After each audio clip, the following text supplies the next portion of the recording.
Shalom. Sebentar ya.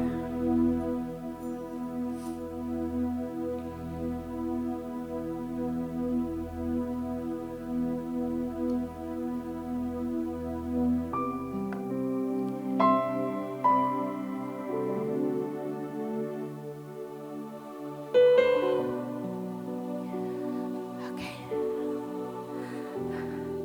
Habis perang saudara ya.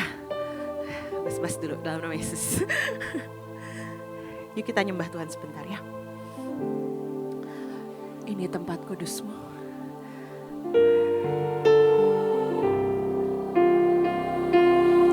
Ini tempat kudus-Mu. Mari bawa kami masuk terus Tuhan. Memutuskan, menetapkan, mendengar semua yang Kau mau di tempat kudus-Mu. Terus bawa kami masuk lebih dalam.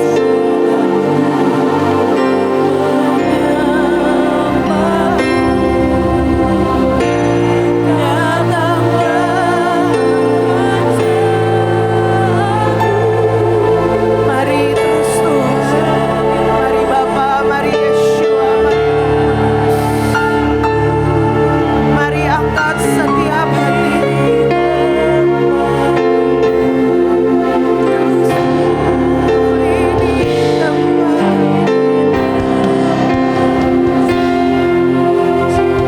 Ini tempat kudus-Mu.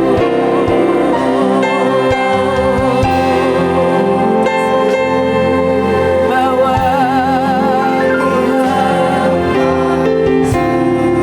suci-Mu. Biar setiap benih yang Kau tanam terus bertumbuh, terus melahirkan buah-buah, terus membuat kami menjadi semakin kuat, semakin besar. Engkau sudah beri sangat banyak. Engkau sudah beri kami bahkan kenaikan pangkat. Engkau perlengkapi Tuhan. Bahkan sebelum kami mengerti, kami membutuhkannya. Engkau sudah melengkapi kami. Terima kasih Bapa. Tidak ada yang bisa bandingi kebaikan-Mu dan semua kepercayaan-Mu yang terus mengangkat kami naik.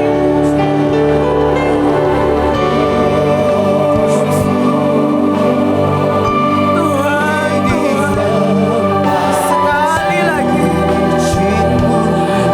setiap yang sudah kami perangi, kami tahu semua itu mengisi sebuah cawan. Kami tahu Tuhan, Engkau sedang mengerjakan yang besar. Tapi lebih dari semuanya, kerjakan perjanjian itu di hati kami. Karena kemenangan itu dimulai dari setiap hati. Terima kasih Bapa.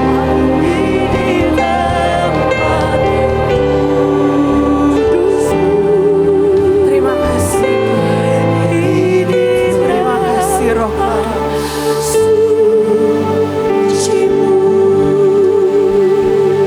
Amin. Boleh minta PPT-nya?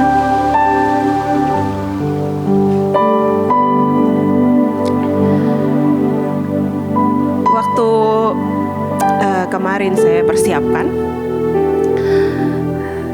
saya terus dengar di tempat tersembunyi. Kita sudah terima sangat banyak ya. Kita baru ulang tahun dan Tuhan baru saja bawa kita juga merayakan di pesawat tempurnya di Great Wind of Revival. Dan tadi barusan kita angkat kuncinya, the fighter jet ya, itu kunci yang mungkin kita harus angkat terus sampai Israel itu terbuka ya, tiket untuk kita ke sana. Tapi semua yang kita sudah terima, bahkan kemarin Sabtu Tuhan itu masih berikan, Tuhan itu bahkan berikan kenaikan pangkat. Kita terima bintang yang kita makan, makanan profetik. Itu hadiah yang Tuhan beri. Kalau kita terima itu, maka apapun yang kita buat bersinar. Dan kita bisa jadi bersinar. Tapi kita juga mengerti sekian tahun kita di Mahanaim, kita di Bahtera, setiap hal yang profetik, setiap hal yang rohani, setiap hal yang ilahi yang Tuhan beri, perlu ada jembatannya buat jadi daging. Dan jembatan ini yang harus kita kerjakan hari-hari ini. Kadang-kadang itu bukan hal yang terlalu besar, kadang hal-hal yang kecil di tempat tersembunyi. Matius 6 ayat 6 ini sebuah ayat yang sering banget sebenarnya ya. Maka Bapamu yang melihat yang tersembunyi. Boleh next? Oh sorry, iya. Lupa slide-nya adanya di sini. Tempat yang tersembunyi adalah penentuan, ya. Seringkali tadi jembatan itu yang harus kita buat untuk membuat apapun yang kita sudah terima di roh jadi daging, itu ditetapkan di tempat yang tersembunyi. Misalnya apa? Mesin sebuah mobil, mesin sebuah alat elektronik, komputer, lalu misalnya listrik yang Bapak Ibu semua lihat, lampu-lampu AC yang membuat kita nggak kepanasan hari ini.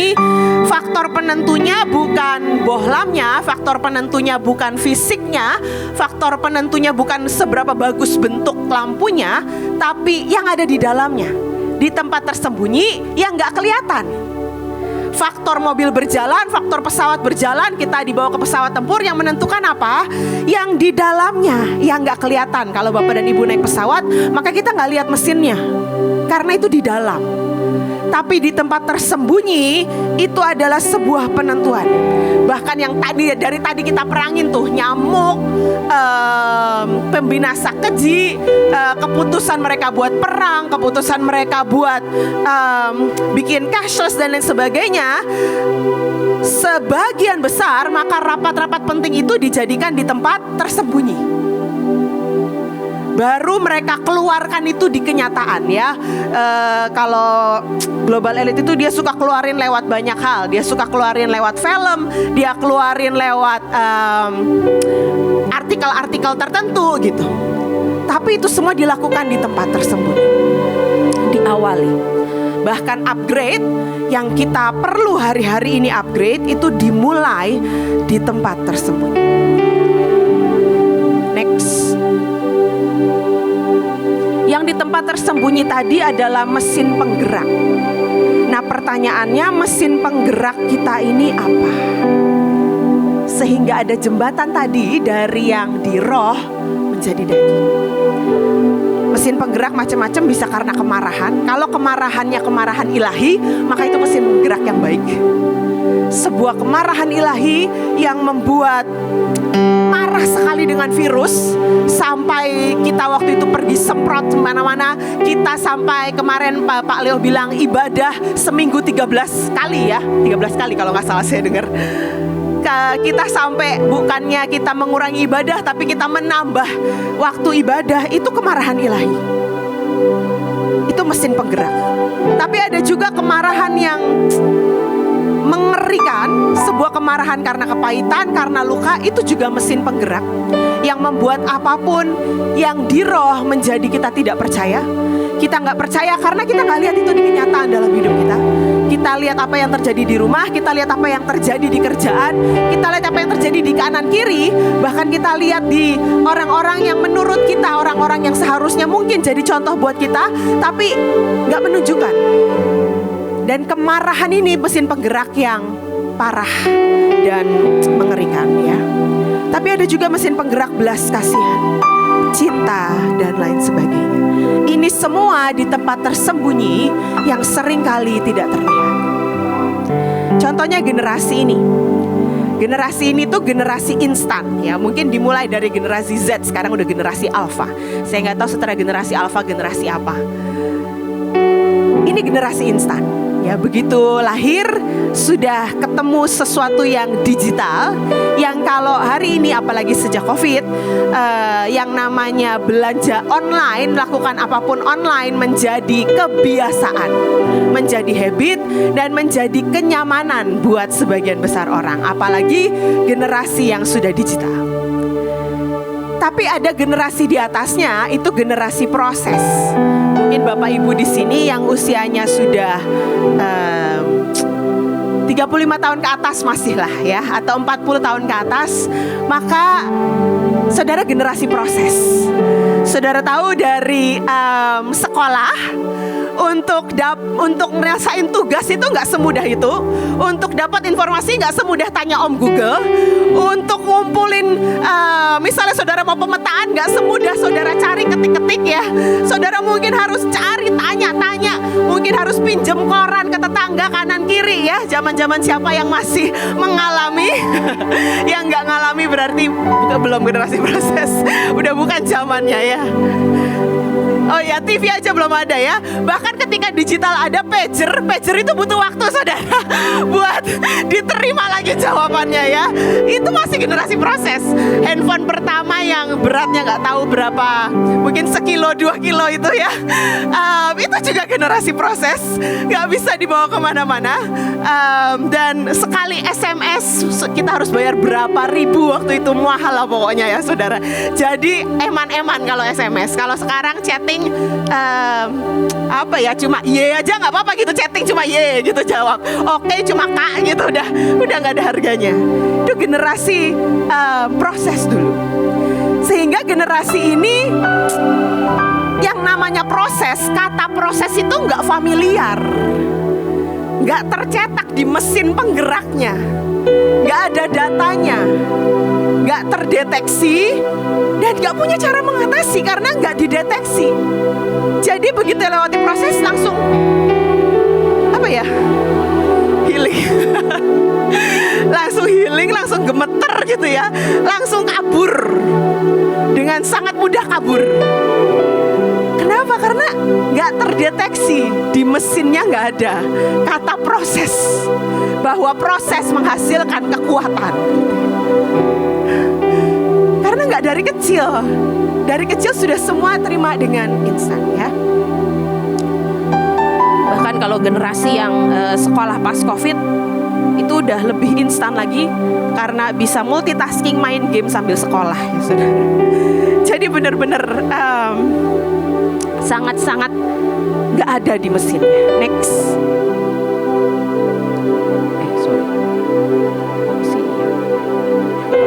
Oke, next. Dan di tempat tersembunyi ya saudara. Jadi tadi generasi tadi tidak mengerti ya. Karena itu perlu yang namanya ditumbuhkan di tempat yang tersembunyi ya. Kemarin Tuhan itu kan ngomong tentang juga tentang gini. Tidak semua pohon besar itu kuat. Ada banyak pohon besar, tapi tidak semua pohon besar kuat. Ada yang hidupnya puluhan tahun, ada yang hidupnya ratusan tahun, tapi ada ternyata pohon tertua namanya pohon kakek buyut, jenis pohon pinus yang Ibu Paeli sempat khotbahin mungkin sekian minggu yang lalu ya, salah satu pohon indah, jenis pohon indah ya waktu itu ya, pohon pinus. Nah ini pohon tertua, usianya 5 milenium saudara, 5.000 tahun. Dan kemarin saya cari apa sih? Terus ada salah satunya yang bilang akarnya, salah satu yang menentukan akarnya nanti ya saudara ya. Nah tapi di tempat tersembunyi untuk menguatkan akar ini sangat diperlukan buat generasi ini yang kita harus bekerja sama. Saudara kalau sudah nonton Marvel ya, mungkin banyak orang tidur katanya nonton Marvel yang terbaru karena sangat drama. Tapi kalau saudara lihat sebenarnya cukup keren sih, yang kalau lihat 3 generasi itu bisa saling menyelesaikan musuh satu sama lain. Jadi mereka ganti tempat dalam sekejap mereka bisa selesaikan gitu ya. Jadi kalau generasi instan ini bisa dapat akar sebuah proses dan betapa pentingnya sebuah proses ya, maka kita bisa saling menyelesaikan musuh kita sebenarnya. Tadi boleh ayatnya aja. Oh ya, thank you. Mazmur 139 ayat 15. Tulang-tulangku tidak terlindung bagimu ketika aku dijadikan di tempat yang tersembunyi dan aku direkam di bagian-bagian bumi yang paling bawah. Ini bukan cuma ayat tentang ketika kita dilahirkan dan bagaimana Tuhan membentuk kita, tapi ini bicara tentang pembentukan destiny dan upgrade. Bahwa apapun dijadikan di tempat yang tersembunyi. Apapun dijadikan di tempat yang tersembunyi. Mulai dari saudara, setiap sel saudara dijadikan di tempat yang tersembunyi, sampai destiny kita dan setiap upgrade, entah itu kekuatan roh yang bertambah, entah itu berkat kita yang naik dan bertambah, atau area kita yang diperluas, maka semua dijadikan dimulai di tempat yang tersembunyi. Di ayat ini dan beberapa ayat yang lain sebenarnya kata tersembunyi itu berasal dari kata seter dalam bahasa Ibrani, artinya to cover dan shelter atau perlindungan. Jadi sebenarnya ketika kita sungguh-sungguh mengerti dan memahami dan menyadari, memperhatikan apa yang di tempat tersembunyi dalam hidup kita, maka itu menjadi perlindungan buat hidup kita. Waktu kita mendeteksi apa yang ada di tempat tersembunyi di hidup kita, maka itu menjadi proteksi. Kalau saudara dan saya mengerti ada kemarahan yang harus diberesin, dan saudara bisa mulai memahami setiap kali saudara mau marah dan ini marahnya bukan ilahi, saudara mulai cari antidotnya. Antidot itu apa ya? Penawarnya ya. Gimana caranya supaya marah yang negatif ini gak keluar? Maka itu akan jadi pelindung supaya saudara dan saya gak usah buka celah, dan gak usah kena serangan, dan gak usah kena tuntutan iblis. Itu di tempat tersembunyi. Saya itu kan salah satu ya anak-anak autis ini kalau sudah besar, mereka ini kan susah buat menahan emosi. Ya sebenarnya bukan cuma mereka sih, banyak orang itu yang kebutuhan khusus itu salah satu cirinya susah menahan emosi, saudara ya.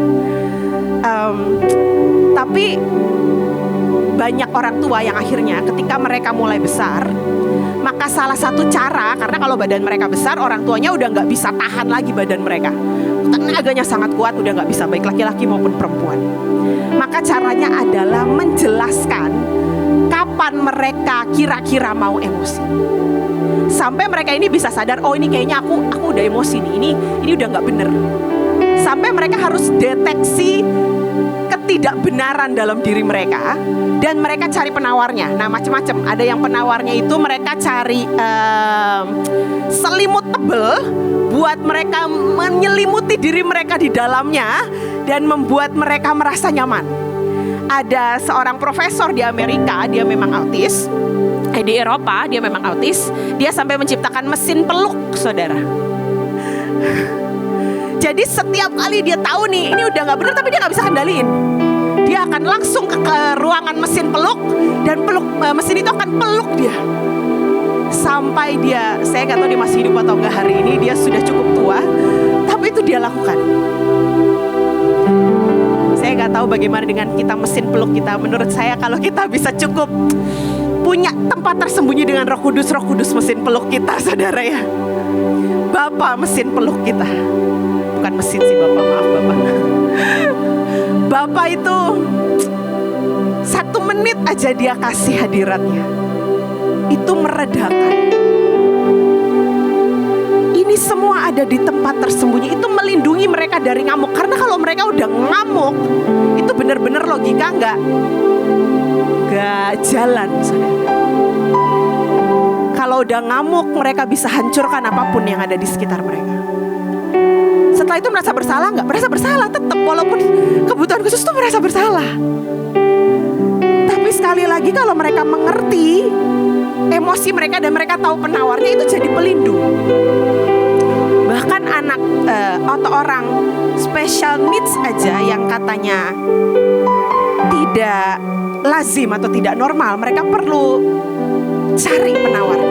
Apalagi kita. Setiap kali kita tahu, aduh aku udah mulai kecewa dan sebentar lagi aku pasti akan minggir dari pelayanan. Nah saudara dan saya perlu cari penawarnya. bicara roh ilahi boleh, bahasa roh kencang-kencang misalnya. Atau saudara gini, aduh kalau lagi kayak gini saya gak bisa bahasa roh kencang-kencang. Oke, dengerin musik kencang-kencang, dengerin lagu penyembahan kencang-kencang. Atau saudara datang ke satu orang dan minta dia tumpangin tangan, tumpangi kaki saudara misalnya. Tapi cari penawar, perlu cari penawar. Next. Misalnya ya saudara ya, seperti ayatnya di Roma 10 ayat 8, firman Allah, ini versi TPT diterjemahkan, firman Allah yang hidup sangat dekat kepadamu, sedekat jantung yang berdetak di dadamu, dan sedekat lidah dari mulutmu. Yang bisa kita lakukan buat jadi penawar apa? Perkatakan rema yang Tuhan beri. Rema dalam hidupmu apa saja yang Tuhan sudah beri. Misalnya kalau rema dalam hidup saya yang selama ini saya pegang itu nurun dari coach ya, mama saya adalah salah satunya Roma 8:28. Allah turut bekerja dalam segala sesuatu untuk mendatangkan kebaikan. Jadi apapun yang terjadi, kalau saya udah mulai gak ngerti kenapa bisa begini, maka saya akan teriak, Nancy, Tuhan gak pernah jahat. Semua yang dia lakukan buat kebaikanmu, ini baik, bagus buat kamu. Karena itu rema. Dan itu akan saya perkatakan terus. Dan selama ini, it always works. Karena itu rema, dan itu firman. Dan firman gak pernah kehilangan kekuatan. Tapi kalau saudara gini, saya gak ngerti rema. Kemarin waktu Rock Covenant, saya bicara dengan beberapa murid, beberapa pasukan, saya bilang harus terima rema sendiri. Ya bahkan Ser Sugih pernah khotbah di sini sebelum acara. Waktu itu juga ngomongnya sama, harus terima rema sendiri. Kenapa? Karena perjanjian roh itu banyak saudara. Batu itu banyak di Alkitab. Dan setiap orang khotbah itu banyak banget. Saya nggak tahu, mungkin yang udah dikhotbahin sama ibu, gabungan dengan kemarin Christian, gabungan siapa lagi gitu ya, Pak Jos mungkin yang udah dikhotbahin aja loh. Ini baru yang udah dikhotbahin, mungkin udah sekitar 40 batu kali, saya nggak tahu ya. Banyak sekali. Dan sebelum acara itu kemarin Tuhan itu bolak-balik bilang satu aja, kalau kamu punya satu aja. Misal kamu punya gini, aku ambil batu Daud yang dia kalahkan Goliat. Udah satu batu itu aja, gak ada Goliat yang terlalu besar buat kita. Bukan masalah Goliat yang besar apa enggak, gak ada Goliat yang bikin kita takut. Itu sih masalahnya saudara. Atau kemarin saya dengar di streaming Pak Jos ngomong tentang batu yang terguling. Loh, ini ada batu yang terguling yang beratnya sekian ton. Bicara tentang gak ada kematian lagi dalam hidup kita. Dan kita pasti punya pengharapan Yesus datang jemput kita. Itu aja, satu itu aja. Itu akan jadi penawar setiap kali kita mulai goyah. Karena kan perjanjiannya gini, perjanjian roh, perjanjian batu yang tidak tergoyahkan.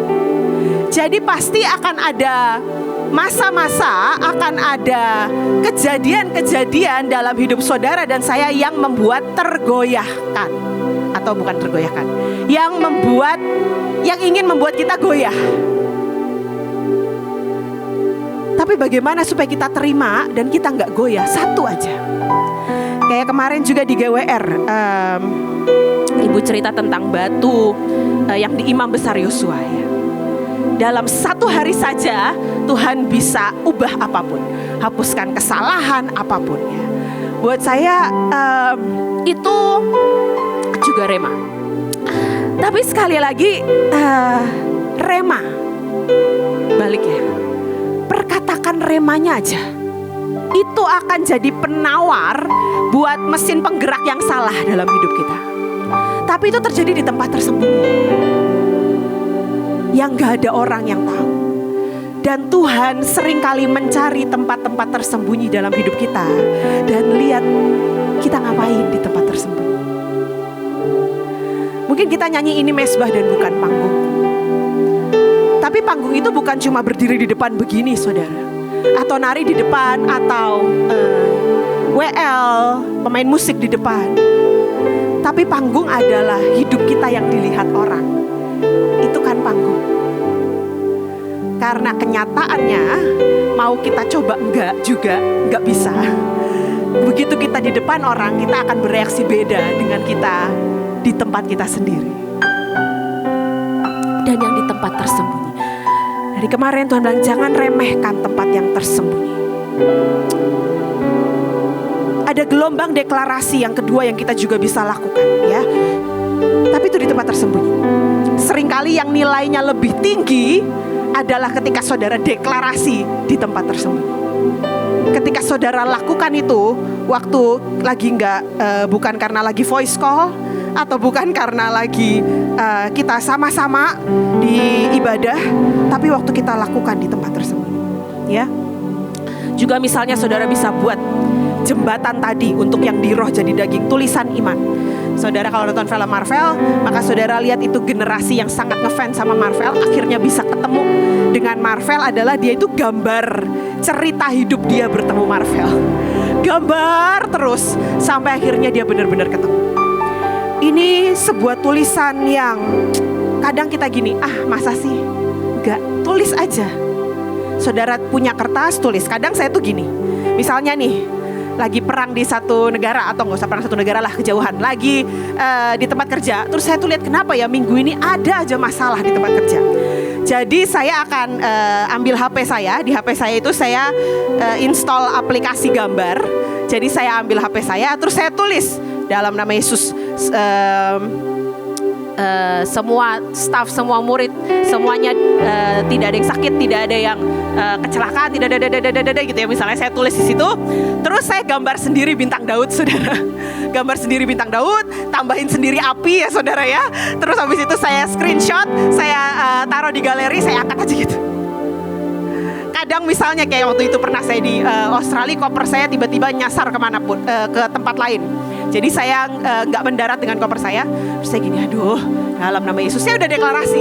Tapi saya tambahin, saya gambar koper saya di aplikasi di HP. Saya buat bintang Daud, saya bilang dalam nama Yesus, koper saya ketemu hari ini juga dikirim. Udah, saya angkat. As simple as that. Dan besoknya memang benar-benar balik sih, saudara. Jadi kadang tulis. Ya, kita dulu pernah bersama-sama buat dream board, saudara ya. Tulis, gak cuma satu kali, tapi tulis. Itu bisa jadi jembatannya. Next. Nah ya, akar pohon terbaik dan terkuat juga berada di tempat tersembunyi. Jadi akar yang kelihatan keluar-keluar itu kurang bagus sebenarnya ya. Berarti sumber air di bawah itu nggak banyak atau penanamannya kurang rapih, kurang bagus. Yang paling bagus yang bikin pohon itu kuat bertahun-tahun bahkan ratusan ribuan tahun adalah kalau akarnya makin dalam. Itu di tempat tersembunyi ya. Next, ada beberapa orang itu punya akar-akar dalam hidupnya di tempat tersembunyi. Contoh, Daud di tempat tersembunyi sebelum dia diurapi, bahkan dia di ladang, di tempat tersembunyi menguatkan yang namanya akar penyembahan dengan 2-3 ekor domba. Penyembahan dan penggembalaan dikuatkan di tempat tersembunyi ya. Next, ada Yusuf punya yang namanya akar pengampunan yang di tempat tersembunyi. Dia itu gak cuma mengampuni saudara-saudaranya, itu ending happily ever after, saudara. Tapi yang pertama kali diampuni, dia harus ampuni waktu dia dibuang, yang pertama. Kemudian dia harus ampuni ada yang namanya juru minuman yang melupakan dia. Jadi waktu dia di penjara dia menubuatkan juru minuman dan juru roti. Dan benar apa yang dia nubuatkan jadi, Tuhan melakukan tepat seperti yang dia lakukan. Bahkan juru minuman ini dikembalikan naik ke posisinya. Yang juru roti dihukum. Tapi juru minuman lupa sama Yusuf. Dan dia mulai akar pengampunannya itu di tempat-tempat tersembunyi. Next, Saul punya akar insecurity. Tapi kalau ini akar yang membuat dia tumbang, saudara. Karena insecurity. Takut ditolak, takut ditinggal, takut diomongin. Akar insecurity. Ya, saya cepat langsung next. Nah, mari kan saya cari ya, bagaimana memperkuat akar yang baik ya. Yang pertama, media tanamnya, jadi tanahnya dan lain sebagainya itu harus baik. Ya biar bagaimanapun saudara dan saya harus ditanam di tempat yang baik. Saudara dan saya harus ditanam di tempat yang bertumbuh, ya. Next, aliran air yang terus mengalir. Harus terus, gak boleh kering di hati ini. Kalau hati mulai kering, mulai deteksi, cari penawarnya. Sekali lagi saudara ya. Saudara pasukan terdahsyat, saya percaya saudara sudah sangat tahu apa itu penawar aliran air yang mengalir. Saudara bisa nyembah kencang-kencang, saudara bisa nari, saudara bisa bahasa roh, saudara bisa baca firman dan lain sebagainya. Atau saudara bisa teriak sama Tuhan. Atau kadang saudara bisa diam, tarik napas, dan cuma gini, Tuhan. Dan itu menenangkan yang ada di sini dan di sini. Lalu yang ketiga saudara, ternyata tanaman baru itu tidak boleh ditanam terlalu dalam. Karena itu saya jadi gini, oh iya, kalau generasi baru itu langsung diomongin yang berat, yang kedalaman, gak nyambung. Karena kalau ditanam yang terlalu dalam, maka dia lebih gampang rusak saudara tanamannya. Tanaman baru dia perlu ditanam di tempat yang lebih cetek. Baru setelah itu dia akan tumbuh ke dalam. Karena itu generasi-generasi tadi ya, generasi instan, memang gak bisa langsung dia mengerti yang dalam. Kita harus gandeng lagi satu demi satu, ajari lagi satu demi satu. Yang berikutnya, akar itu perlu mulsa organik saudara. Nah, mulsa organik ini apa? Daun kering, ini contoh-contoh ya. Daun kering, sisa jerami, serpihan kulit kayu. Buat apa? Supaya kalau ada air hujan, itu gak langsung ke tanahnya, tapi ke sampah-sampah kering ini, sampah-sampah tanaman yang kering ini, itu melindungi tanah ini dari air yang terlalu berkelebihan atau menjadi hancur, ya. Daun kering, sisa jerami, serpihan kulit kayu dalam hidup kita itu misalnya apa? Ternyata untuk membuat akar kita kuat, itu perlu ada orang-orang yang dalam tanda kutip tidak berguna saudara. Loh, karena daun kering, sisa jerami dan serpihan kulit kayu ini harusnya dibuang. Tapi ternyata berguna untuk tanaman yang baru ditanami, yang baru ditumbuhkan. Misalnya dalam hidup Ruth harus ada Naomi. Seringkali ada masalah dalam hidup kita, itu yang melindungi kita.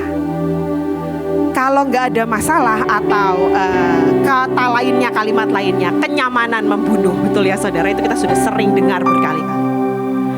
Seringkali masalah di obrak-abriknya hidup kita itu melindungi, shelter tadi, to cover di tempat yang tersembunyi. So mari untuk membuat semua yang rohani, ilahi, semua hadiah yang Tuhan sudah beri, bahkan kenaikan pangkat yang Dia sudah beri, untuk itu jadi daging. Mari perhatikan tempat tersembunyi dalam hidupmu. Boleh slide yang terakhir? Matius 6 ayat 4 berkata,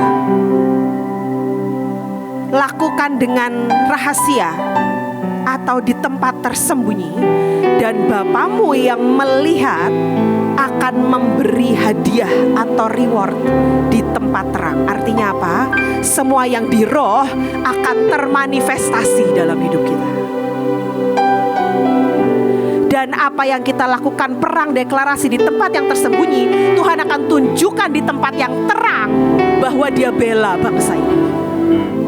Mari jangan anggap remeh sekali lagi yang di tempat tersembunyi.